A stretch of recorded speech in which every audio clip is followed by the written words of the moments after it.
I'm an applied ethicist, which means that I study ethics. So it will not be very technical, it will be mostly about ethical issues you might come across during development. I hope my voice will remain. I'm a little bit under the weather, so I hope my voice will make it through the lecture, but I think we'll be fine. If it doesn't, just ask questions.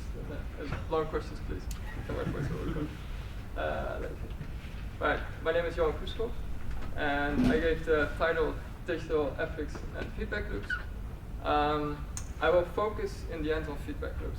I will start with digital ethics, and I will do a little bit on inclusion versus exclusion debate, which is actually something that's very interesting, which is hardly being talked about. I really think it should be talked about more, and it's in relation to databases. Digital ethics. The problem with ethics is a lot of people think it's very, very complicated. It's because there's a lot of very old philosophers from thousands of years ago that are talking in a very, very difficult language. I think actually difficult ethics is actually much easier because I think just a few key notes or a few key principles is enough for basically the medical field and development field. I think notions of fairness and integrity is very important for the company or the person, because when you lose it, it's very hard to regain it. And it's not just a gut feeling, it's actually something which is really sticks to you. So I think integrity is a very easy, broad concept that a lot of people understand. And notions of fairness can be a little bit more tricky because a lot of intuitions might go to, like when you're with a colleague, like should I implement this or should I do this or should I include this or should I include that? There might be different intuitions, but I actually think there might be a way to solve these issues, and it's actually the final point, knowing what to avoid. When you see something which is really wrong, and you take the polar opposite, you mirror that, I think you can get pretty quickly to a notion of what you should actually have. As an example, I took something like dark patterns. What is wrong is that it's very confusing and difficult to grasp, and it's meant to confuse. It's meant to basically misdirect. So you know that when you take the polar opposite, you know that the information I might actually not really want to give out too easily, I probably should put up in front. I think this is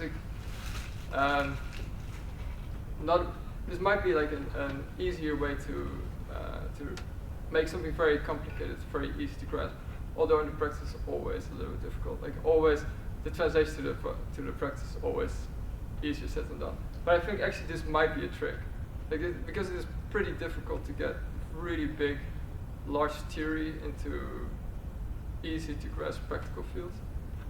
You see this a lot with doctors or medical practitioners. They have a lot of they also study bioethics and ethics about how to be a good doctor, and then in the practice field they go like, oh wait, it should be easier if I just had a few tools. I think for development, knowing what to avoid, or like the mirror opposite, might be a good tool. And which is actually, I think, the most important thing, and something which is really not looked into too much, is accountability. The problem is when something goes wrong, especially on the ethical side, the answer always comes after the fact. So after it goes wrong, then people start thinking like, why did I do this? Like I took a shortcut, and now I have to explain it afterwards. It should actually be front loaded. So when you start with saying like, well, these are the reasons, you should first say like, well, these are my reasons. So when somebody takes you into account later, you can say like, these were my reasons. This really, like, a lot of companies really saved a lot of problems, solved a lot of problems by front loading this, saying like, well, we know that it was wrong, but these were our reasons. So by giving their reasoning, they can at least salvage some of their integrity, because if you don't, you lose too much face. So I think that these are why it is important, or why digital ethics is relevant, or is getting more steam or more traction. The problem is still there's just too much theory, too much difficult words, too much difficult ideas, and to translate them to something which is easy to grasp in the practice is actually always a challenge. The best way are workshops or tools or little easy things. but in general, I think that the most important thing is knowing what your reasons were, so that when somebody asks you on the afterwards, you can actually say like, these were my reasons. They might be wrong. They might be afterwards. They might seem mistaken, but at least I know what my reasons were. All right, this is actually a quote, because you always need to have a quote. A quote, actually a really good article, and it says like, well, actually when you're a developer, or when you do something that create a program that somehow changes the lives of people, you always are in the realm of ethics. You're always like the moment you make something which changes the interaction with the outside world, because you're already interacting with another person via a system, software, or whatever. You always are in an ethical situation, and even for like the best example of this is medical algorithms that are used in the medical field. They are when you're making these things, you really have to make a choice. Like to make it, if you make it very, very cautious and that gives a lot of false positives, then you err on that side. Or another thing might be like I would err on something that would be more prone to false negatives. This is actually a choice that you make because there's technical limitations. But we really can see that the developers in the medical field, they go really, really overboard with the cautious side. They will, false positives are fine. They just generate a lot of false positives, which is very inefficient. It costs a lot of money, but it really saves the problem of, well, our software didn't detect this one little spot. So you can really see this in practice. You can really see how certain fields of ethics are very relevant for the software you're making. And so I put a quote there. Actually, I wanted to talk about this because this is actually something which has been, in 1969, we already had the idea of bias and subjective elements, but mostly bias in computer systems. They call it computer systems. You see that in the discussions, they keep changing the terms, but they're always talking about the same thing. I really love this. They imagined it as computer systems back then. This bomb is really interesting if you ever want to read it. And they talked about 3 ways bias can go into your program or in your database. Pre-existing bias, which is from society or from outside of the system. So from a person, from culture, something like this. Technical bias, which is actually the limitations of what you're using. Everything, you constantly are like, well, why doesn't this work? Like, how stuff like functions together.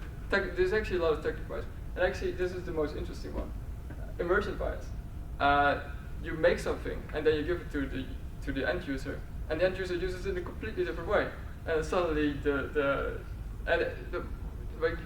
our government, they made like a beautiful system, and they had like a certain type of people in mind. Somebody with like a certain language skill. Then other people with an entirely different language skill started using it, and then the interaction was very different than was anticipated, and you get all kinds of problems. People getting like in jail or like getting fines and all kinds of nastiness because the end user interaction is different. Right, this is actually something which hardly anybody is talking about, but which is actually going to be one of the most important things. Problems of inclusion and exclusion. Everybody kind of gets privacy debate. Like, oh, our privacy. That's inclusion when you're inside of a database, but hardly anybody ever talks about what happens to you when you're outside of the database. I just saw over there a really beautiful visual thing about with the NS. Certain kind of people are more likely to be in databases. People who online shop more, people who have just more interactions, people who are on Twitter. Certain kind of people, like, it's really, you can really see that certain demographics just use a lot more stuff that creates data about them, which seems to be fine. But the problem is these data sets are being used for all kinds of things, like government policy, which is actually a really funny example given by Kay Crawford. The American government thought you know, like there's a problem with the hurricanes, and we want to respond quicker, like in real time. So they thought, though, if we just follow Twitter data on a hurricane, like whenever somebody mentions hurricane, we send people there to rescue them. So the data set go to Manhattan. There was no hurricane there. There was somewhere completely different. But because a lot more people in Manhattan use Twitter than the people in the South, so this is actually very interesting. The other side, I have to be honest, I have to mention it. The government also used Twitter data for flu epidemics, like vaccination. They work perfectly. So it isn't. So it's not. So there is like some kind of use for it, but it's really like you have to be really careful about. Well, maybe some groups are overrepresented, and especially the poor and excluded are generally are underrepresented, which is like the point of fair representation. Basically, you need some kind of, when you're looking at the database, you have to kind of wonder, is this a fair use? Like, is it fair if I use this system, and does it give this a fair representation? Especially like my research was mostly in public sector work. If you work for if you do something for the public sector, it comes an entire different field of ethics. Like there's what the government does, just the services the government provides are so much more important. There's no competition. So has so much more impact on a person's life. You really have to be much more careful. So that's really important, I think. Distribution of benefits, services, and goods. That's really like certain things just need to work very reliably, and that's especially in the public sector. All right, feedback loops. You probably all know about this, so I will quickly skip ahead. I looked at predictive policing, which is a very, very interesting subject. They're actually experimenting it right now in Holland. It's used multiple systems are being used in America. The stories are funny, but more because they're tragic. In Holland, I'm actually kind of okay with how they're using it, because they kind of seem to understand the limitations of it. Although the police force itself, like the police officers on the street, they really don't like it. They say like, well, I have my gut feeling that's much better than the stupid algorithm. Like I want to go where my gut says where to go. I will quickly say what kind of predictive policing we have right now.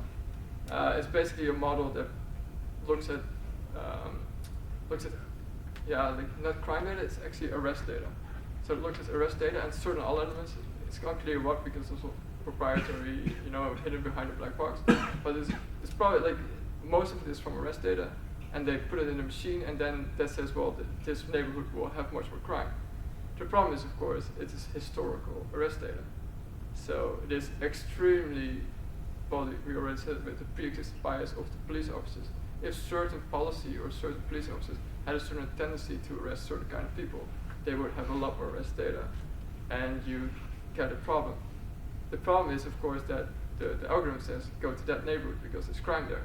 The police officer goes there, arrests more people, new data gets into the machine, and the algorithm says, hey, I was correct. Next time go to officer section. So you get like all the police officers to go to one neighborhood in the end. The problem is, which is something which I kind of see like money laundering. They're laundering subjective bias. They put all kinds of subjective data. They launder it into objective data, because the new arrest things they were based on the algorithm. The algorithm is completely objective. It's math.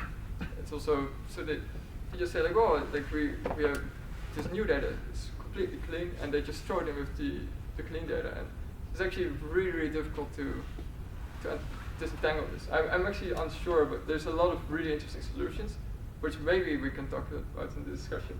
But I'm actually very, very skeptical about how to solve this. You probably need a lot of technical knowledge, but also a lot of common sense, probably.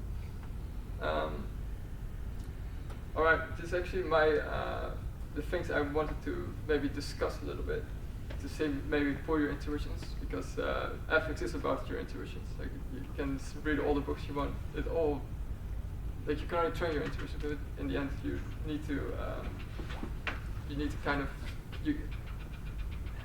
like pulling your intuition is like a really interesting way of saying it, but I don't know how to it's kind of when you see it, like when you see something is wrong, you generally kind of already know it, and the ethics is more like about explaining why you think it's wrong and also being consistent about it. The strange thing is that people are almost never, are very rarely consistent. So they see two very similar things, which are in all matters significant, but somehow their intuitions seem to differ. So I want to pour your intuitions.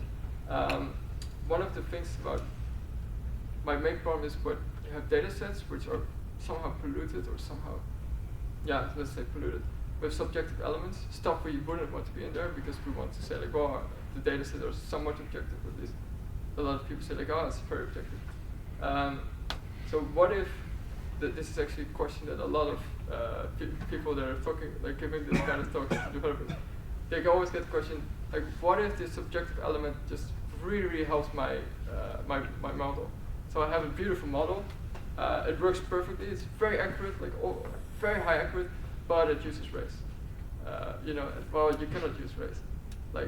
But if it's like very accurate, and my model is really important, it doesn't it helps a lot of people. Like for instance, it's the vaccine thing, something which helps with medical stuff. You say, well, it's really important, but you use something which you shouldn't use. I actually really wonder what you think about should it be allowed or not. Like say, well, if it's for a good cause, or do you say like, well, if you open it once, like if you open the door once, you just let everything through. The accuracy of the model doesn't say that the model is correct. It's something different. Okay.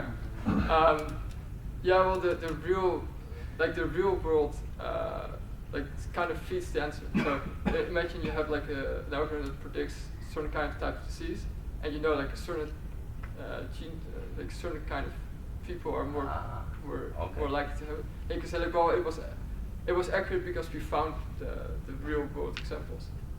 Yeah, okay, in this case. Right. Yeah. Wouldn't that be a question that even moral philosophers wouldn't agree on? Well, legal scholars would definitely agree with each other that this is wrong.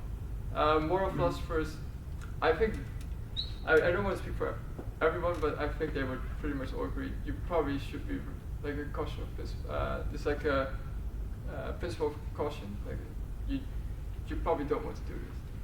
Just because when you open the door once, you open it for everybody. Like when I read certain reports about predictive policing, you could really see that some of those police officers, they managed to know like Goodman's law, they knew how to game the system, so they knew like, well, I really want to arrest a lot of black people, so I know how to do this. So I know how to, they actually really did this. Like they used the polite way of saying black people, they used a very different phrase. But they actually knew how to game the system. So you really have to be careful about this, like how far do you want to go? This actually, my segue is like using a proxy. Like a lot of developers say like, well, if I cannot use this one thing which is illegal to use, or what if I use, instead of race, I use zip code? Like it's a proxy. Like, but would you say there's like some meaningful difference, or would you say like, well, it's actually pretty much the same thing? I think it's the same thing in this case. Yeah, I don't know. There is a degree of separation, right? Yeah. I guess. Depends on the demographics. Depends on the demographics of that particular area, no? Like, I mean, if there's certain areas of a higher percentage based on the zip code, the demographic is higher based in certain areas, they still have the subjective bias, no? Yeah, I would, the easy way out would say like, yes, I agree, it's context dependent. Which I actually don't really think is true. I actually think if it's okay to use proxies, there should be some kind of like floor statement you could say. Like, well, it's always good except for these specific circumstances. Again, there should be very short list. They say, well, it should never be allowed because it's basically the same thing. But I think there's actually a meaningful degree of separation. I'd put some like definitive limitations to the system that uses that. And it's like this needs to be reevaluated in 1 year. Yeah. And then in 1 year this must be re-evaluated. So the current bias might not be bias anymore later on, or the data might be polluted. And then the second one is like the race, and then I guess let's talk about policing and race. So race, and then but the proxy is postcode number. But then from the, well, GDPR perspective, this is still personally identifiable information. Yeah. So if we can get away from that, that might be something interesting. Yeah. Well, scramble a little bit of data. And I think it's also dependent on the goal, because if you do it from a medical perspective, Yeah. I could assume that you really want to be accurate.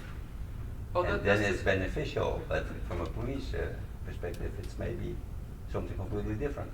Well, then there's a few problems I have with this. One, it puts a lot of it's just a lot of weight on. Somebody has to weigh this, Yeah. and I'm wondering who gets to weigh this. Like, is it too much to ask for, like, say, developers? You just throw it over to you guys, and you guys have to figure it out, and you don't have enough to do. I think actually this should be some kind of meaningful policy should be at least clear enough that in the practice people say, like, well, this is kind of, I know what is intended. You look very skeptical. If you have an algorithm to find cancer, Yeah. and if you are from a certain race or you have a certain gender, you have a bigger chance to get it, and you would not use it, what Yeah. would be the consequence? Yeah. That's more From an political, ethical yeah. perspective, this is interesting, Mhm. because actually, what would be the outcome of that? Well, the problem is, like, especially because certain things are more icky than others. So certain things which are like almost similar, but somehow they sound worse than others. Yeah, like the problem is, in reality, we always. Like, I don't want to cop out here. Like, I don't want to say, like, oh, we in reality we always take in account, like, oh, we've taken certain risk and we've taken for granted. I think actually for medical and scientific use, there should be exceptions, true, but maybe not. The problem is, like, they also get entangled very quickly. So I looked at certain companies. They said, like, we are completely scientific, and they have a scientist at the head, and then I looked at this stuff and, like, wait, you're making a lot of money. I asked your reviewers, you're completely scientific, right? Yeah, we're completely scientific. You're really making a lot of money, and you sell these scientific reports as science to media outlets and stuff. And then they do GDPR exemption. Yeah, we are a scientific council. So the problem is, like, when you create these exceptions for meaningful things, the problem is that they get abused very quickly and very easily. Yep. Yeah, and I think also what you mentioned, you have that emergent thing where maybe now it's not a problem, but then, I don't know, maybe in a year time, ta-da, there's quantum computers and now we know where everybody lives and Yeah. what their background is. Yeah, which is actually, like, for instance, this an American scientist, he was interested in genome typing. He just completely, like, just looking at how the world shifts, like looking how everybody. China comes, they take his data and they use it to target one specific small group of, like, one Individuals. specific group of, well, Muslim Yeah. minorities. Different end user, like, and different bias, yeah. Actually, I really liked your point about, well, re-evaluate it. That's my first instinct was, well, let's just really have fun, be very smart, just re-evaluate everything. The problem is that when I started discussing with people from the government, the problem is that the laundering of the data makes it very difficult to see what was the good data, which is the bad data. Like, how do you test it? Like, what is the objective? What is the objective? Normally, what you would do, you also do it with AI, is that you have a model set and you have a test set, of course. Yeah. So you should at least take care of that. Yeah, well, one of the interesting articles that somebody sent me was, let's just let AI fix it. Like, just they created it. That was very interesting. But, like, I actually saw, like, a beautiful article that they said, like, well, we're going to create an algorithm that is going to recognize bias and take it out. But we don't know how it does that. No, of course not. It's genius. It just does actually. Well, like, there's another It's fine. Check it solution, out. which was, let's just create a fake database. So like, you probably all heard about the codec problem, right? Like, with the codec face recognition problem. So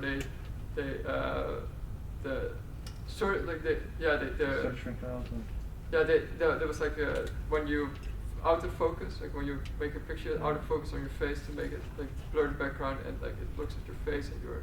Okay. Okay. certain type, again, the people that made it were predominantly white males.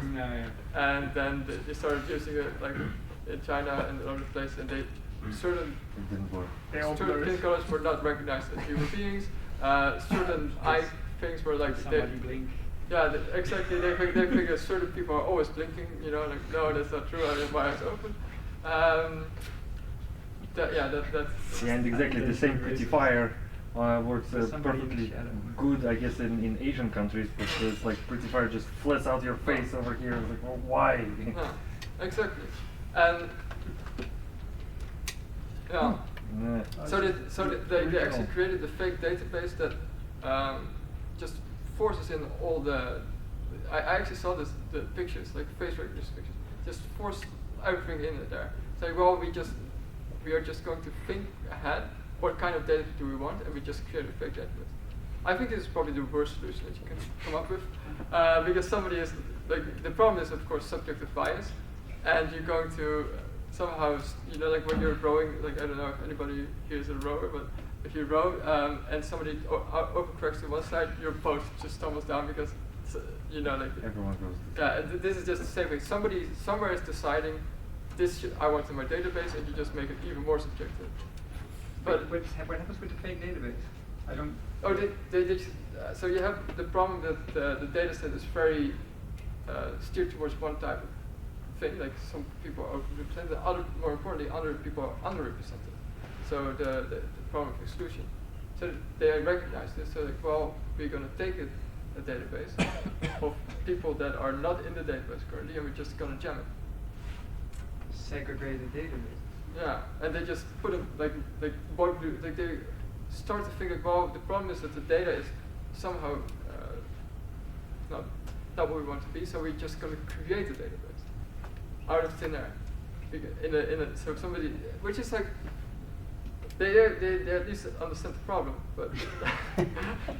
How do you make sure that the data you're creating is not biased as well? Well, it is per definition biased. It's extremely biased. You just put everyone on the planet in it, and it probably problem solved because everyone is in it. Yeah. Well, that is I actually also saw some in science. There's like, well, you don't need there's like some environment magazine like, well, we don't really need anything. We can just put all the information in there and just read it through. Yeah, that doesn't work. It really like say they've got all the numbers and we just jam it in there. It's unwieldy. It's just it would be nice, like, but you always have to work with some kind of representation, at least currently. Well, we already went to almost the solution part, which is actually my favorite part. So thank you very much for listening. If there's any problems, like what you said, like, well, in my daily job, there's some ethical stuff that I come across, you can just yell at me, ask me. I'm willing to listen, and I'm actually always very interested. Like when I give this kind of talks to actual tech people, it's actually always very most interesting because they say like, yeah, the problem that you kept talking about, it doesn't exist.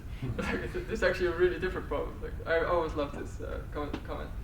So really thanks for inviting me. Thanks for listening to an ethical talk. I hope it was very interesting. I also hope that maybe it slightly helps you in your daily job. So thanks very much.